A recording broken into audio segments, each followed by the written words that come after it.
flow. He's holding back the tribes of Gog and Magog. Are they coming out of Asia? Are they coming from over here? Either way, you had a priest king guarding the flow. A priest king that HaWah says in Jeremiah chapter 30, David, whom I will raise up for them. Hold up, man. I still got my flashlight. They will serve HaWah their power, and David their king, whom I will raise up for them. All right, got it.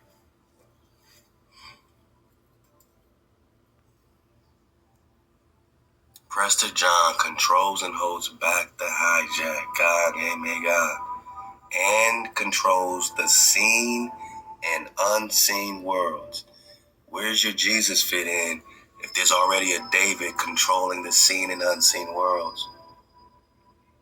Who different sources are saying is over 1,000 years old, fountain of youth, whom I will raise up for them. Search for HaWah and David. What does this search bring you? Closer to the reality of who's holding back the hijack, controlling the seen and unseen world. He impedes the penetration into his kingdom of lions and giants. Oh, it's mythology. It's mythological. Amen. They say all the kings, Xerxes, we're talking the Persian, we're talking Alexander the Great, we're talking the Roma Empire emperors, Ogier, the Danes, Denmark, and others visited the kingdom of the priest king, and there they were accorded legitimatization. They were legitimized. They were made real kings. They had to come to be a king of their land. They had to come see Prester John, priest king. To be a king today, you gotta go through the Pope, right? So who's hijacking? Now you gotta go through the Vatican, right? The Vatican, right? John's kingdom is named the Empire of the Great Khan, and mysterious and miraculous stories, that is the Khan Father. Now you got the Godfather, right? In Slavic, Vatican or Vatican, who sits in the center of the world. Bati is Batu. And you're just talking the hijack, Genghis Khan or George. Someone who's hijacking a line of Davids, because he wants to be a David. That's all it's looking like. He wants the Khan. But according to the script, when we talk Nebuchadnezzar, the Most High gave him all the drop. He even had to drop over the wild animals. He had to drop over the dragons. The Most High, the Most High had he had a bone to pick with you around this time. And it was time for Prester John to step aside and let this land become what it is today. Because one day, man, one day,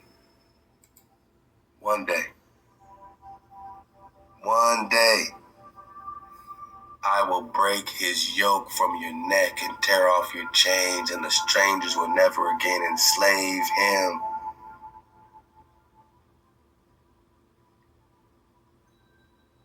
Who? Jacob. They will serve their power, and David their king, whom I will raise up for them. So Jacob, don't be afraid. Don't be afraid. Quickly, we talked about this Musa, or this, this George, Muhammad. And let's see how this connects with Musa, Moshe. We're still on that Anab and David, Moshe connection. And Could this be a David versus Genghis connection that we're just, digging on? Let's go to 373. Let me check my notes out. Origin of Mohammedanism itself apparently is connected with the struggle of the brothers Musa, which is Moses, and Mehmed or Muhammad, between whom Tamerlane divided the legacy of Turkish Sultan Bayezid. In 1413, Musa was defeated and taken prisoner. Don't it sound like a reflection of this Genghis Khan Prester John War? Where Genghis is Muhammad. Remember, he comes from Moab. Moab. What did my sister Jackie Anthony drop?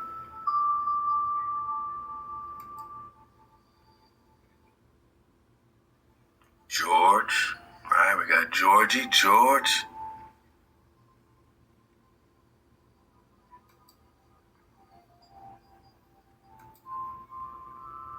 got Georgie or Genghis. Georgie or Genghis or Muhammad Khan. Surfing away, I'm just surfing away.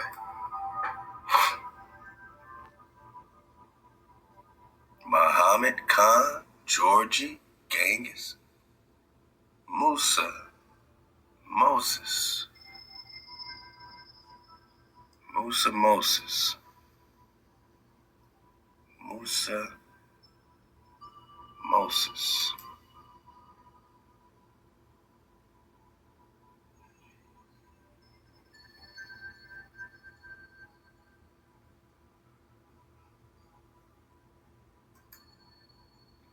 Rabbi Moshe ben Maimonides, also called Imran.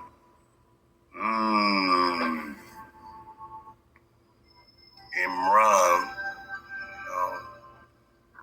a lot like Amram, right? Amram, the father of Moshe, the sinless man, also called Imran, father of Moshe, right? So you got a Moshe, you got a Musa. Musa, Moses, Musa. Sephiring through, let's go. Musa.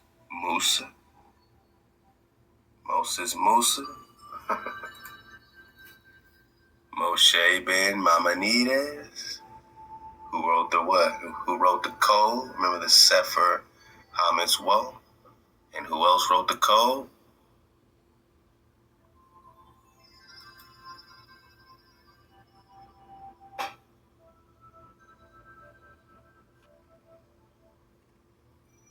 Anan ben David wrote the code. The same book in 770. Anan wrote the code of his order, Sefer HaMitzvot, the book of precepts. Okay.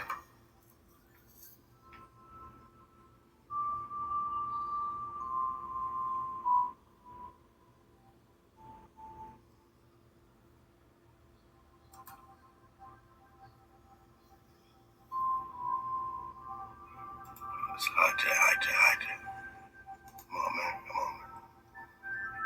So Anan wrote the same code, Sefer HaMitzvot, that we dug on, and we got the same drive from Moshe.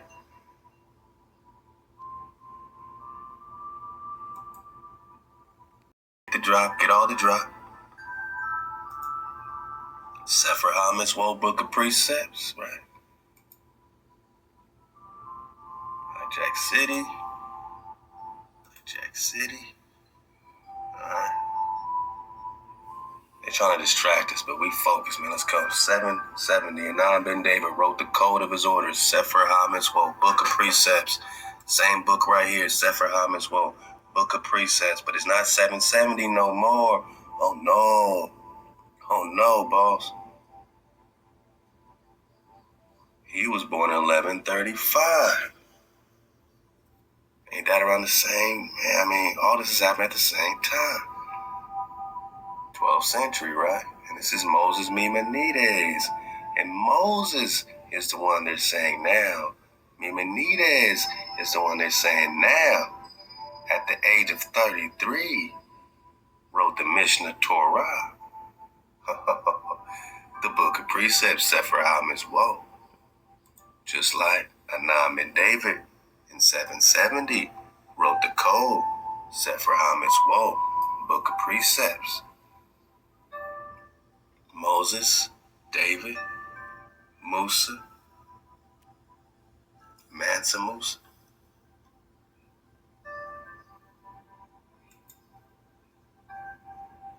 Moses, Anam ben David,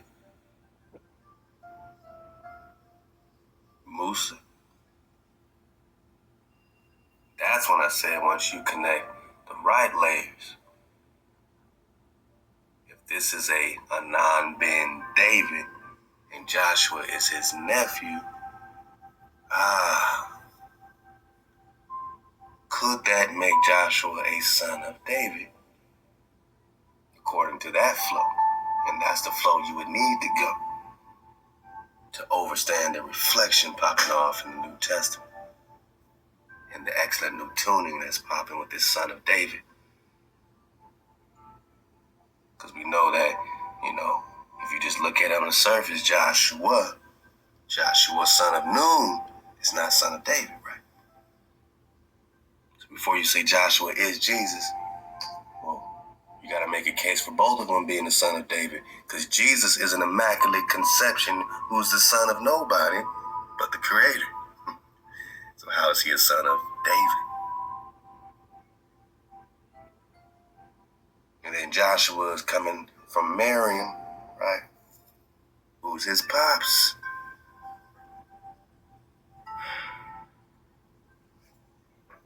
That's what you got to dig on, you see. You got to be willing to dig before you give anybody something that can't be framed or shaped.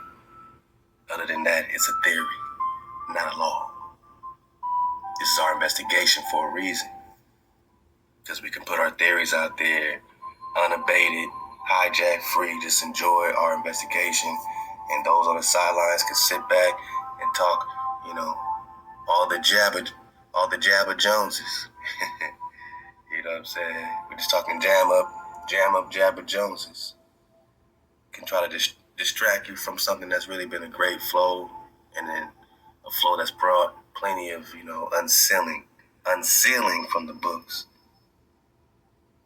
And this is taking us now to asking the right questions. Is Moses Musa? Is Moses David or a Ben David?